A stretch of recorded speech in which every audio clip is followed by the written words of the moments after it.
breve oración para continuar, hermanos. Padre eterno, te damos gracias el día de hoy nuevamente porque tú hablas a nuestras vidas y quieres que nuestros corazones sean más parecidos al de Cristo y que podamos tener entendimiento claro de tu voluntad y de la forma en la que tenemos que hacer las cosas. Y en esta tarde ponemos nuestras vidas en tus manos, Señor. Te pedimos que tú nos ayudes, que tú hables a nuestras vidas, que tú continúes ayudándonos a tener un orden en la forma en la que podemos presentar tu palabra, tu evangelio y compartir, Señor, con aquellos que necesitan tu luz. Ayúdanos a ser esos luminares en este mundo, Señor. Te damos gracias en esta tarde, te ruego que tú me des gracia a mí para hablar y gracia a mis hermanos para poder escuchar y poder tener un corazón, Señor, que desea hacer tu voluntad. Gracias en el nombre de Jesús. Amén. Bien, hermanos, pues estamos aún viendo el tema relacionado con el catolicismo. El tema pasado lo compartió nuestro hermano Abraham sobre la Virgen María. Estamos viendo temas pues de la doctrina católica, la forma en la que ellos entienden la Biblia y entienden cómo deben dirigirse a Dios. Ellos, o el catolicismo, está basado más que en la palabra de Dios, en tradiciones. Y eso es algo a veces difícil de hacerles ver. Hay un catecismo católico, como les habíamos mencionado previamente, que es como la base de la fe católica, de la teología católica. Y es un libro enorme, grueso, con creo que 2000 artículos, es una cosa muy grande. Y de ahí se basan para pues, sus creencias. Y el punto que vamos a ver el día de hoy es lo relacionado a los sacramentos. ¿Cuántos han escuchado de los sacramentos? ¿Sí? ¿Cuántos se bautizaron de chiquitos? Casi todos, ¿verdad? ¿No? Para bautizarla ahorita, ya no está chiquita. Y pues la mayoría de nosotros venimos de un trasfondo católico y tenemos esta información. Y en los sacramentos en la Iglesia Católica son 7, no sé si sabían. Y los sacramentos son de manera católica son como signos, les llaman ellos, signos de su fe, signos en los que ellos demuestran una fe a Dios, que ellos piensan, erradamente forzan la idea de que Jesús estableció estos 7 sacramentos, de que es una orden de parte de Jesús. Pero bueno, vamos a verlos y entender que en los evangelios nunca mencionan estos sacramentos como una obligación. Son 7 sacramentos. El primero de ellos es el bautismo, el segundo la confirmación, el tercero la Eucaristía, el cuarto es la penitencia o la confesión, el quinto es la unción de los enfermos, algunos les llaman extrema unción, que a veces se utilizan cuando alguien se va a morir y llega el sacerdote y le pone los santos óleos, no sé si lo han escuchado. El sexto es el matrimonio. Matrimonio es un sacramento considerado por la Iglesia Católica. Y el séptimo es la ordenación, que es más bien para las personas que quieren involucrarse en la institución católica, como los sacerdotes, como un obispo, como alguien que participa continuamente, ¿no? No, la primera comunión no forma parte de los 7 sacramentos. Es distinto a la confirmación. Algunos, creo que el orden es bautismo, confirmación y luego primera comunión. Pero no forma parte de los 7 sacramentos. Es bautismo, confirmación y hasta ahí. La Iglesia Católica Romana es la que está presidida por el Papa. Hay otra iglesia católica que no es la romana, que es la Iglesia Ortodoxa, y hay otra Iglesia Católica que es la Iglesia Copta. La Iglesia Ortodoxa está establecida en en la parte de Asia como Rusia, no sé si ubican por ahí en un mapa, por ahí los rusos son son católicos ortodoxos. Y la iglesia copta es una iglesia que está en los países de la parte de arriba de África. Ellos son católicos y tienen esta denominación también, iglesia católica, pero a diferencia de la iglesia romana, que es la que ocupa casi todos los católicos del mundo, estos se diferencian en muchas tradiciones, pero algo que los une es precisamente los sacramentos. Ellos también tienen en común los sacramentos estos que les menciono. Y bueno, el catecismo que les mencionaba, que el catecismo católico que utilizan como base para su fe, mencionan en un artículo que es el 1129, dice, la Iglesia católica afirma que para los creyentes los sacramentos de la nueva alianza o del pacto nuevo en Jesús son necesarios para la salvación. Son necesarios para la salvación. Algo entonces que hay que tomar en cuenta es que para los católicos que son muy tradicionalistas o que tienen más información o que tienen más conocimiento de su fe católica, ellos creen, están seguros que necesitan estos sacramentos para la salvación. Nosotros sabemos y a través de la Biblia podemos entender y de los evangelios y del Nuevo Testamento que para ser salvos, ¿qué se necesita únicamente? ¿Fe en qué? Fe en Cristo Jesús. Ninguna otra cosa más. Hay una diferencia muy grande entonces que debemos distinguir y también hacerle saber a las personas, mira, la Biblia dice esto, tú eres salvo únicamente a través de la fe en Jesús, no necesitas añadirle nada más, no necesitas hacer nada más, porque si tú le añades obras a tu fe, estás diciendo sin decir que la salvación de Jesús no fue suficiente, que necesitas algo más para que la salvación sea efectiva. ¿Me ayudas, Andrés, a cerrar las persianas? Gracias. Que necesitas añadir algo a lo que Cristo Jesús hizo en la cruz. ¿Y ustedes creen que eso es cierto? No necesitamos hacer nada más para recibir la salvación. La salvación es por la fe en lo que Jesús hizo en la cruz, por nosotros. Ellos basan su doctrina de los sacramentos en uno de los concilios en los cuales se determinaron pues como lineamientos de fe. Y el concilio en el que se basan es en el Concilio de Trento, uno de tantos concilios realizados que fue más o menos como en el año 1540 y tantos. Y en este concilio se condenó a los protestantes, se definió la doctrina de la Iglesia Católica en muchas cosas, como los sacramentos, el celibato, que los sacerdotes no se podían casar, la autoridad del Papa, y muchas normas que hasta la actualidad continúan dentro de la Iglesia Católica. Si tú le preguntas a un sacerdote, te va a decir que ellos se basan en el Concilio de Trento para estas enseñanzas. También la cuestión de la Virgen María, por ejemplo, aquí también en este concilio, ellos definieron la adoración a la Virgen María. Sí.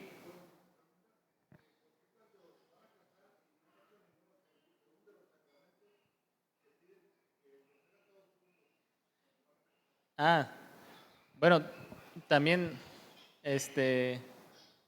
me mencionaba, por ejemplo, hace ratito el pastor que cuando él tenía 11 años hizo el bautismo, la confirmación y luego la primera comunión, todo junto también. Ellos, para poder cumplir con uno de los sacramentos como el matrimonio, necesitan tener los anteriores, precisamente. Sí, la primera comunión creo que no, porque no forma parte de los sacramentos, pero sí los anteriores, porque para ellos es como el orden que Jesús estableció. El matrimonio es también un sacramento, entonces alguien que no se casa para ellos es alguien que no está cumpliendo un sacramento. Algo que que Jesús estableció, pero sabemos que esto no es así, ¿no? El primero de ellos, pues el primer sacramento es el bautismo. En la doctrina católica el bautismo es algo que abre las puertas de la vida cristiana y lo incorpora al cuerpo de Cristo. Es una iniciación, es un rito de iniciación con agua precisamente, o también pues algunos son, dependiendo del lugar, algunos pues les echan agua en la cabeza, otros lo sumergen, otros pues nada más les como con una pistola de agua de aspersión le llaman, dependiendo, ¿no? Y la idea del bautismo es que se perdona a través del bautismo el pecado original y todos los pecados personales y el castigo del pecado. O sea, el bautismo para los católicos es algo que te ayuda para ser salvo.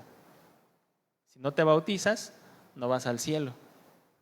No sé si les ha tocado platicar con católicos que tienen esta idea de que hay que bautizar al bebé porque si no, no va a ir al cielo el bebé. No sé si les ha tocado. Para quitar el chamuco también.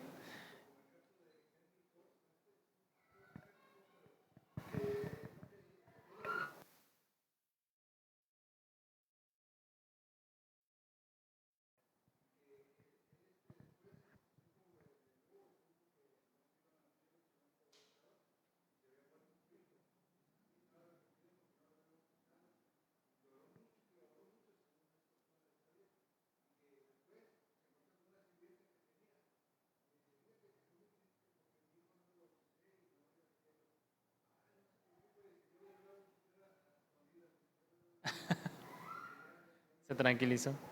Sí, los católicos tienen esta idea, esta noción, le digo, a través de la tradición, porque si tú hablas con un católico y le preguntas, oye, ¿por qué crees que alguien necesita bautizarse para ir al cielo? Pues es que es lo que me enseñaron. O es que la Biblia dice, escuché que el sacerdote dijo que era para perdón de pecados porque Juan bautizaba para perdón de pecados. Entonces, si alguien no se bautiza, no va al cielo. Pero sabemos que los niños obviamente no necesitan ser bautizados porque no tienen conciencia de pecado. Dios no puede juzgar a alguien que no tiene la conciencia de pecado. No tiene, eh, no hay razones para pensar que un niño si muere va a ir al infierno o al limbo, que es un concepto que después eliminaron los católicos, ¿no? Dice en uno de los artículos del catecismo católico, dice, puesto que nacen con una naturaleza humana caída y manchada por el pecado original, los niños necesitan también el nuevo nacimiento en el bautismo, imagínense, para ser librados del poder de las tinieblas y ser trasladados al dominio de la libertad de los hijos de Dios, a la que todos los hombres están llamados. La gratuidad de la gracia de la salvación se manifiesta particularmente en el bautismo de niños. La Iglesia y los padres privarían al niño de la gracia inestimable de ser hijo de Dios si no le bautizan después de su nacimiento. Imagínense, creen que si un bebé no se bautiza, no nace de nuevo. Tienen una idea que es bíblica, pero completamente errada. En Juan 3, cuando Jesús habla con Nicodemo del nuevo nacimiento, obviamente está hablando de algo espiritual, no está hablando de algo natural. Si vamos a Juan 3:1, bueno, perdón, a partir del 3, Juan 3:3. Le dice Juan a Nicodemo, de cierto te digo que el que no naciere de nuevo no puede ver el reino de Dios. El 4, Nicodemo le dijo, ¿cómo puede un hombre nacer siendo viejo? ¿Puede acaso entrar por segunda vez en el vientre de su madre y nacer? El 5, de cierto te digo que el que no naciere de agua y del Espíritu no puede entrar en el reino de Dios. Otra vez, no es solamente que alguien necesite ser bautizado para nacer de nuevo. El bautismo es, lo sabemos, ¿alguien aquí no está bautizado? ¿Todos están bautizados? ¿Ok? A lo mejor ahí. Pero el bautismo no salva, el bautismo no tiene ningún poder para otorgar gracia a nadie. El bautismo no tiene ningún poder especial para cambiar el corazón de nadie, para cambiar la conciencia de nadie y mucho menos para limpiar el pecado de nadie. El bautismo es una señal de arrepentimiento y un bebé no puede arrepentirse. Un bebé no puede mostrar esta señal de arrepentimiento. Decía Jesús, lo que es nacido del agua y del espíritu. Es necesario nacer espiritualmente. Y son conceptos que un bebé no puede entender, obviamente porque está bebé. Un niño no puede entender y a veces a nosotros nos costó entender, aún ya siendo pues grandesotes, aún ya siendo bebotes, pues nos costó entender a lo mejor lo que era el nacer de nuevo. Entonces no podemos pensar que alguien que es bautizado ha nacido de nuevo. Que un bebé que es bautizado ha nacido de nuevo. Nuevamente, el bautismo no es un poder para salvar, no es un poder para limpiar pecados, no es un poder para dar gracia. El bautismo, a través de lo que Jesús enseña y lo que vemos también con Juan el Bautista, es una señal de arrepentimiento. Juan el Bautista decía en Mateo 3:11, yo a la verdad os bautizo en agua para arrepentimiento, pero el que viene tras de mí, cuyo calzado no soy digno de llevar, es más poderoso que yo, él los bautizará con Espíritu Santo y fuego. Entonces vemos ahí la cuestión del agua y del Espíritu. Nuevamente, nacer de nuevo implica una cuestión de entendimiento y un bebé no tiene ningún entendimiento. Vemos que la doctrina católica del bautismo en bebés no tiene ningún sustento bíblico. Ellos mencionan en algunas ocasiones que cuando los apóstoles predicaban y había salvación en algunos hogares, decía, y eran salvos, por ejemplo, ser salvo tú y tu casa. Cuando Pablo y Silas fueron encarcelados y el Señor los liberó milagrosamente y le predicaron al carcelero y él dijo, ¿qué debo hacer para ser salvo? Cree en el Señor Jesucristo y serás salvo tú y tu casa. Entonces los católicos fuerzan demasiado un versículo para como hacer creer que toda tu casa incluía niños, que toda tu casa incluía bebés. No lo menciona en ningún lugar la palabra de Dios, no lo menciona en el Nuevo Testamento, no lo menciona ni Jesús mismo, ¿no? Decía Jesús, dejen a los niños venir a mí porque de ellos es el reino de los cielos. Dejen a los niños venir a mí porque de los tales es el reino de los cielos. Un niño es inocente, aunque actúe a veces con inclinación a lo malo. Un niño es completamente inocente. No tiene conciencia de pecado hasta que pues, se va desarrollando, ¿no? La conciencia.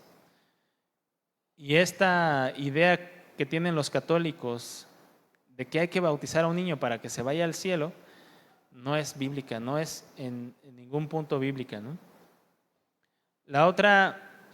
El otro sacramento que mencionan los católicos es la confirmación. ¿Cuántos aquí sí se confirmaron? Mira. Muy bien. Todos los demás, pues muy mal. Nada, no sé. La confirmación es lo que sigue al bautismo. Es una reafirmación de la fe en Cristo. Pero, otra vez, usualmente los que se confirman son niños. No sé si les ha tocado ver. No hay... ¿Cómo? Perdón. Y a veces cuando alguien es adulto y no se confirmó y se quiere casar, tiene que hacer la confirmación en la Iglesia Católica. O alguien que es adulto y no hizo su confirmación, como que es mal visto, así como que le da pena ir a las clases porque pues no lo hizo de chiquito. Porque es otra vez una tradición, una costumbre que tienen los católicos de reafirmar la fe en Jesús. Pero si les preguntamos a todos los católicos que hicieron su confirmación, ¿cuántos en verdad siguen a Jesús? El 99% de los que hicieron su bautismo y su confirmación e incluso su primera comunión, les aseguro que tienen una vida en la que no les importa Jesús, o no les importa agradar a Dios, que viven conforme a su propia voluntad.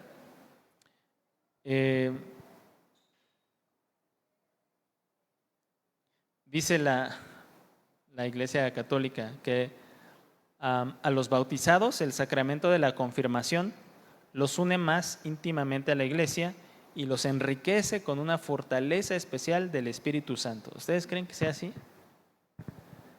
Que porque alguien diga, no, pues me voy a confirmar, entonces ya el Espíritu Santo va a venir sobre mí, voy a estar más unido a Dios. No, otra vez son tradiciones humanas, son costumbres establecidas desde hace muchos siglos para tener una estructura de fe y como una regla en la que si tú no cumples estos puntos, no vas a ir al cielo, no eres salvo, o necesitas cumplir estos puntos para formar parte de la iglesia. Porque si te falta entonces debes tener mucho cuidado porque no vayas a morir sin hacer uno de estos y puede que no vayas al cielo. Obviamente no funciona de esta forma. La salvación otra vez es a través de Jesús, a través del sacrificio de Jesús. No necesitamos añadirle ninguna otra cosa. Lo tercero es la Eucaristía. ¿Sí conocen lo que es la Eucaristía? ¿Sí lo han visto? ¿Alguien tomó del pan y del vino? Es parecido también a lo que hacemos aquí en la Cena del Señor. Ellos le llaman pues Eucaristía, que significa acción de gracias. Durante la misa, los sacerdotes, y algo muy puntual, muy característico de la Eucaristía, es que durante la misa los sacerdotes supuestamente tienen el poder de convertir en forma sobrenatural el pan y el vino en el cuerpo y sangre reales y literales de Jesucristo. ¿Habían escuchado esto? Los católicos, todos los sacerdotes católicos y los que toman la Eucaristía creen equivocadamente que están en verdad comiendo literalmente la carne de Jesús y bebiendo literalmente la sangre de Jesús. Esto, pues, más que otra cosa, suena como a canibalismo, ¿no? Y es lo que en la doctrina católica se llama transubstanciación. ¿Lo habían escuchado? Transubstanciación. Y otra vez se basan en el Concilio de Trento para esta práctica. Dice, porque Cristo, nuestro Redentor, dijo que lo que ofrecía bajo la especie de pan era verdaderamente su cuerpo. Se ha mantenido siempre en la Iglesia esta convicción que declara de nuevo el Santo Concilio. Por la consagración del pan y del vino se opera el cambio de toda la substancia del pan en la substancia del cuerpo de Cristo nuestro Señor y toda la substancia del vino en la substancia de su sangre. La Iglesia Católica ha llamado justa y apropiadamente a este cambio transubstanciación. Imagínense, tienen una idea muy errada de lo que significa la Cena del Señor.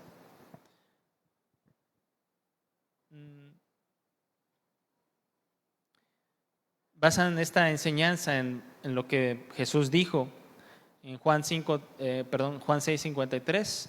Si no coméis la carne del Hijo del Hombre y bebéis su sangre, no tenéis vida en vosotros. El que come mi carne y bebe mi sangre tiene vida eterna, y yo le resucitaré en el día postrero. Para ellos es algo literal. Voy a comer el cuerpo de Cristo y voy a tomar la sangre de Cristo para tener vida. ¿Y ustedes creen que un católico que tome la Eucaristía es una persona que tiene la vida de Dios en él, que vive bajo la voluntad de Dios, agradando a Dios? No.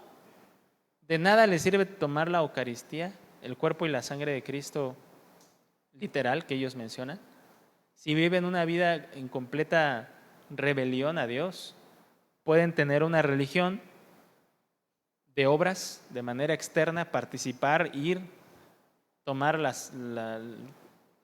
oblea y el vino, bautizarse, confirmarse la primera comunión, ir todos los domingos a misa, pero su corazón en realidad no es recto para con Dios, no es recto. Y a veces, un paréntesis, ¿no? Pensamos que es únicamente aplica a los católicos, pero puede aplicar también a los cristianos, que pueden tener la idea de que por ir a la iglesia, que porque ya no son de la otra religión, pero sí van a la iglesia, entonces cumplen con ciertas normas y entonces ya su corazón está bien con Dios. Pero no, la relación con Dios, la vida nueva con Dios es un proceso.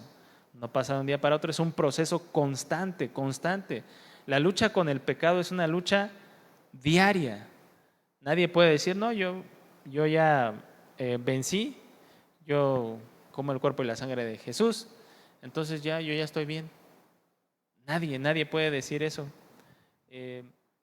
Ni nosotros por decir que venimos a la iglesia, ¿no? Decir que ya estamos fuertes espiritualmente y que no luchamos contra el pecado. Todos los seres humanos luchan contra el pecado. La diferencia es que a lo mejor nosotros tenemos ese entendimiento de que estamos luchando y a lo mejor los demás no luchan, son compañeros del pecado o están a gusto con el pecado. Bueno, es un breve paréntesis, ¿no? Los católicos también piensan que la Eucaristía nos libra de pecados futuros. Dice en el Catecismo Católico, la Eucaristía no puede unirnos a Cristo sin purificarnos al mismo tiempo de los pecados cometidos y preservarnos de futuros pecados. Imagínense, ¿creen que por comer la oblea y tomar el vino ya son librados de pecado? Tienen una noción muy extraña, diría yo, pero errada de lo que la Biblia enseña. Porque lo único que puede purificarnos del pecado es el sacrificio de Jesús. Y esta noción, lo que decía Jesús, el que coma mi carne y beba mi sangre, es una cuestión completamente espiritual. Es hacerse uno con Jesús. Significa hacerse uno con su voluntad, actuar como Él, humillarse, vivir bajo sus enseñanzas. Comer la carne de Jesús, beber su sangre, significa tener la vida de Jesús dentro de uno. No es algo religioso, no es algo místico, es una cuestión como de compromiso constante. Dice, la Eucaristía, participar de la Eucaristía supuestamente da a los católicos la oportunidad de ayudar a los muertos. Y eso es algo que establece el catecismo católico. A lo mejor los católicos no saben, hay algunos católicos que no saben, pero en el catecismo católico dice, el sacrificio eucarístico es también ofrecido por los fieles difuntos que han muerto en Cristo y todavía no están plenamente purificados. Dios mío. Para que puedan entrar en la luz y la paz de Cristo. Cuando la celebración tiene lugar en la iglesia, la Eucaristía es el corazón de la realidad pascual de la muerte cristiana. La iglesia expresa su comunión eficaz con el difunto. Imagínense, tienen la idea otra vez equivocada de que participar de la oblea y del vino ayuda a los que se murieron a llegar al cielo. ¿Ustedes creen que esto sea así? No. Los muertos nada saben, dice Eclesiastés. Está establecido para los hombres que mueran una sola vez y después de esto el juicio. Una sola vez y después el juicio. Nada de lo que se haga aquí en la tierra puede ayudar a alguien que ya se murió a llegar al cielo. Nada, absolutamente nada. Pero ellos tienen una idea, les digo, completamente errada. Esta enseñanza de la Eucaristía es más bien como una cuestión sentimental, una cuestión emocional, apela a la emoción, no a la razón. Y bueno, yo creo que como último punto es que veremos ahora sería la confesión, reconciliación o penitencia. ¿Cuántos se confesaron alguna vez con un sacerdote? Se pasan. Eso es algo muy común en la Iglesia Católica. Yo cuando era chiquito, yo siempre lo quise hacer porque me quería meter a una de esas cositas que, pues, que se encierran ahí, que le abres ahí para ver a la cara del sacerdote. Pero pues para eso tenías que hacer tu confirmación. Yo no hice mi confirmación.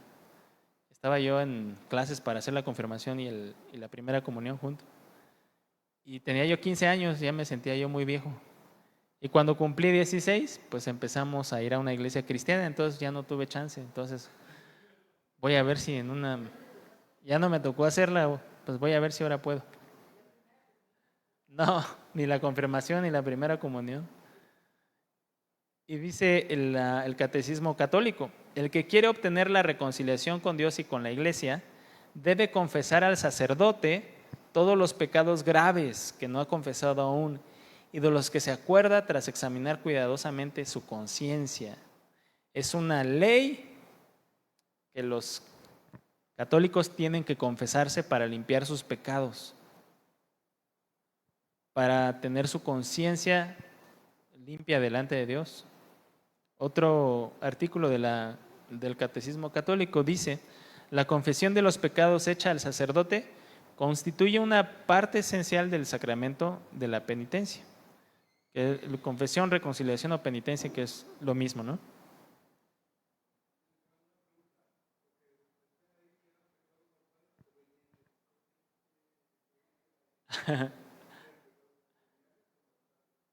Bueno, dentro de la Iglesia Católica y la cuestión de los pecados mortales y veniales, no sé si han escuchado de los 7 pecados capitales. Igual, es una noción católica, no es una noción cristiana, aunque sí tiene sentido el que alguien sea glotón, pues es un pecado, el que alguien tenga lujuria es un pecado, pero esta cuestión de los pecados capitales como los más graves que hay, eh, está relacionado con los pecados mortales. Los pecados fuera de los pecados capitales son pecados veniales. Entonces, pero nuevamente, todos los pecados son ofensas a Dios, ofensas al carácter de Dios, no importa si es chiquito, grande, rojo, verde, azul, morado. Todos los pecados son ofensas al carácter de Dios. No importa de qué clasificación uno quiera ponerla. Delante de Dios, por ejemplo, si a mí Dios me dice, Iván, no levantes la planta, y yo la levanto, ¿qué creen que sea? Pecado. Aunque levantar la planta no signifique gran cosa, pero si yo no estoy obedeciendo lo que Dios me está diciendo, es un pecado. No necesita una clasificación exacta, pero sigue siendo un pecado. El pecado es desobedecer la voluntad de Dios. Y en breve paréntesis, ¿no? Y para los católicos es indispensable la confesión delante de un sacerdote para tener perdón de pecados. Después de la confesión viene la penitencia, que es lo que el sacerdote le da a la persona pues, que se confesó, ¿no? Pues, bueno, no obedeciste a tu mamá, pues 10 Aves María y 2 Padres. No sé si lo han escuchado o lo han visto, ¿no? Creen que los pecados se lavan a través de la repetición de oraciones. Y no funciona así. Un confesante se arrodilla ante un sacerdote y a él le declara que pecó y que desea confesar lo que hizo y pedir a Dios que perdone sus pecados. Después de oírlo, el sacerdote ofrece palabras de consejo, de censura, de orientación, conforta al penitente y le da una penitencia para ser cumplida. El confesado debe rezar la oración, acto de arrepentimiento. Después el sacerdote pronuncia palabras de perdón, bendice al penitente que se retira para cumplir la penitencia.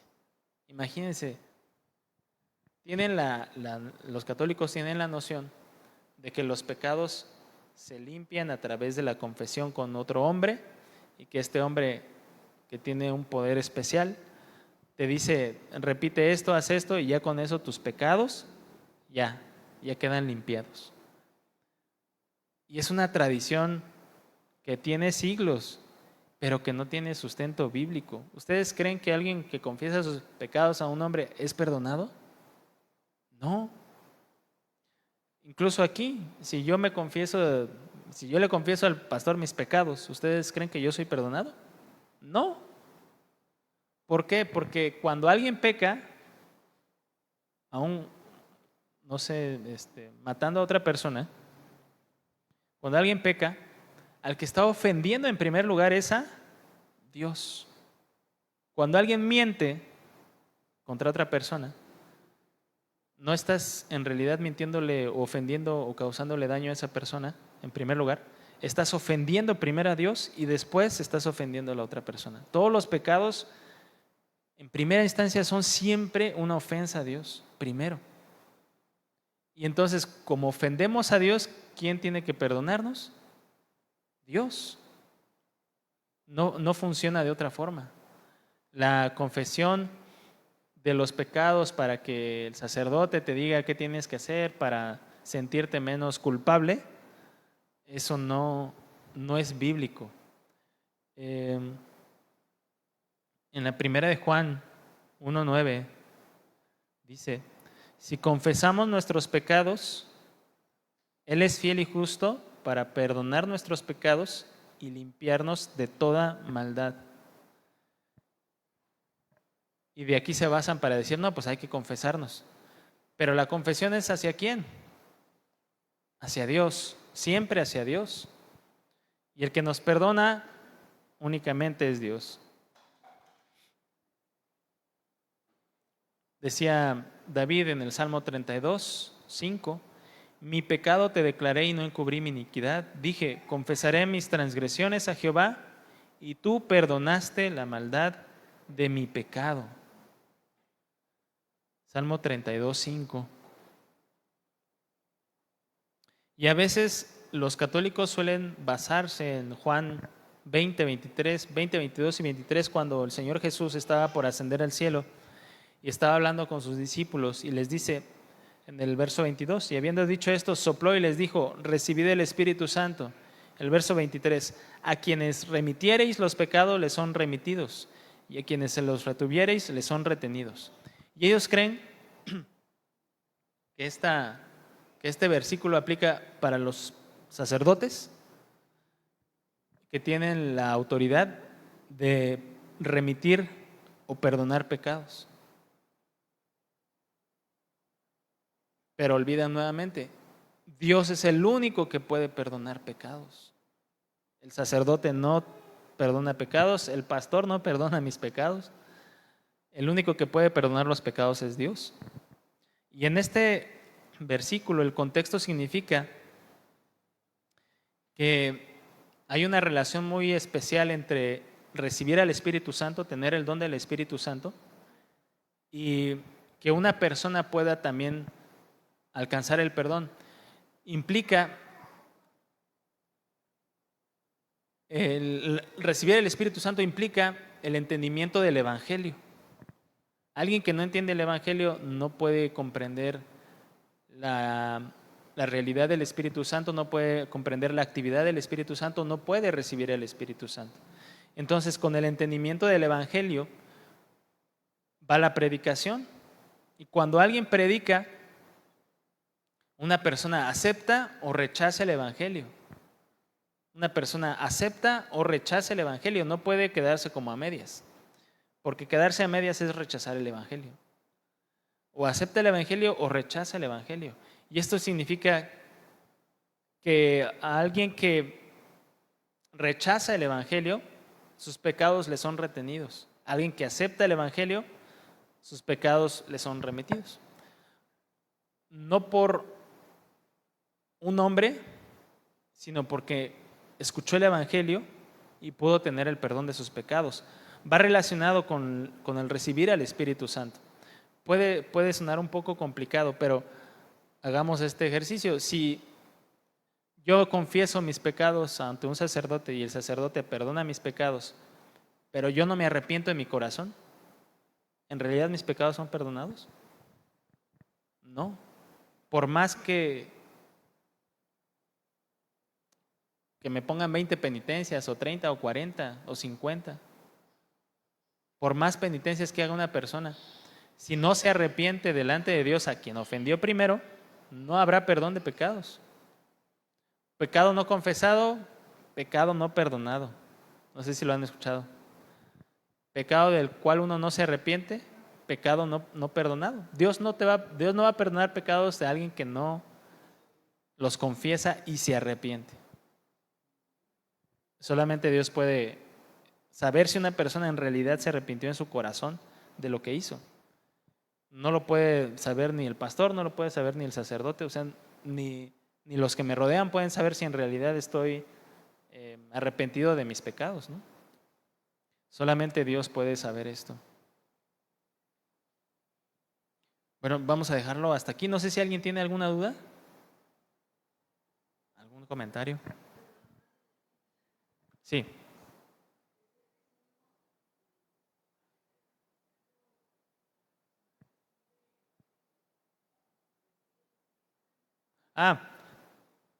Bueno, el Espíritu Santo es Dios, la tercera persona de la Trinidad. Y recibir el Espíritu Santo no es recibir como algo mágico o algo místico. Recibir el Espíritu Santo implica entendimiento de muchas cosas. En primera instancia del Evangelio, lo que mencionaba. Alguien que no entiende el Evangelio no puede recibir el Espíritu Santo. Y recibir el Espíritu Santo es recibir a Dios mismo en nuestras vidas. Dios se manifiesta obviamente en tres personas, el Padre, el Hijo y en estos tiempos a través del Espíritu Santo. La manera en la que Dios ha decidido actuar en nuestros días, en todo el mundo, es a través de la persona del Espíritu Santo. Cuando alguien recibe el Espíritu Santo, significa que recibe la comprensión comprende el Evangelio y recibe a Dios en su vida. Eso es recibir el Espíritu Santo. Alguien puede decir, no, recibiste el Espíritu Santo porque alguien te impuso las manos y hablaste en lenguas. No, eso no es recibir el Espíritu Santo. Recibir al Espíritu Santo implica recibir la vida misma de Dios. Nacer, sí, empieza a partir de ahí. Cuando alguien nace de nuevo, recibe al Espíritu Santo, recibe la vida de Dios y comienza a caminar en una vida distinta. El Espíritu, perdón. No, son conceptos como distintos, porque el bautismo significa sumergirse. ¿De lenguas menciona?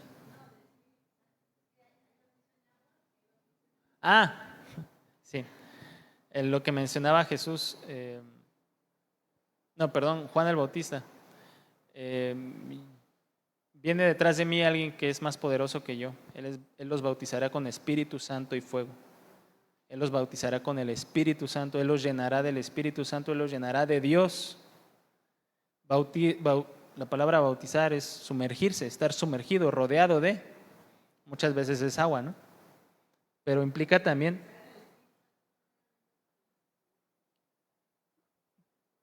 ¿cuándo qué? Ser bautizado del Espíritu Santo.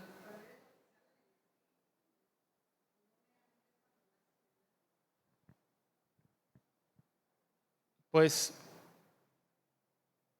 podríamos entender que ser bautizado del Espíritu Santo es cuando ser bautizado del Espíritu Santo, ser nacido de nuevo es cuando una persona ha entendido su necesidad de Dios y tiene el deseo de cambiar, y muchas veces es un proceso. Nacer de nuevo, podría uno decir que es un punto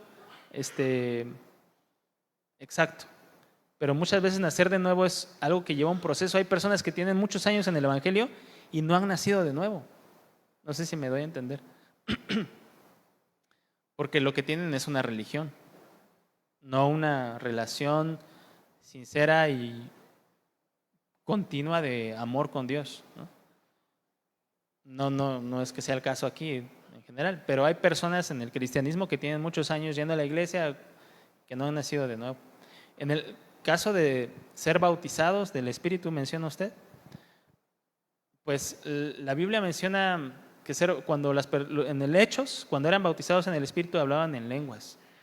pero son cosas distintas. Ser bautizado del Espíritu Santo no siempre es hablar en lengua. Ser bautizado del Espíritu Santo está relacionado con nacer de nuevo, menciona usted, por el hecho de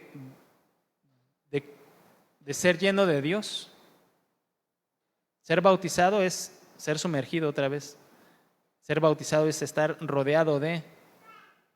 Y tenemos la noción de que eso sucede una sola vez. El bautismo sucede una sola vez pues desde chiquitos, ¿no? E incluso en el cristianismo, alguien que es bautizado, pues es bautizado una sola vez. Y en este concepto del bautismo en el Espíritu Santo, alguien que fue bautizado en el Espíritu Santo fue bautizado una sola vez. ¿Esa es como su idea?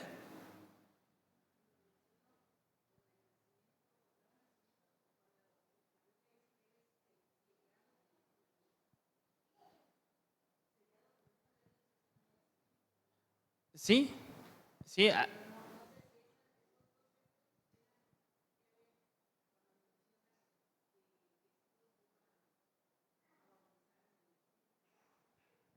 Pues nuevamente, la idea de Jesús de ser bautizados del Espíritu Santo es ser bautizados o ser llenos de Dios, estar rodeados de Dios, tener a Dios como el todo. No es algo, otra vez, no es algo místico, no es algo como que alguien te pone las manos y hablas en lenguas. Ser bautizado implica el compromiso de un corazón que desea tener una comunión sincera con Dios. A partir de ahí, pues también podríamos entenderlo como el nacimiento de nuevo. No sé exactamente si su duda es la diferencia entre el bautismo y el nacimiento de nuevo.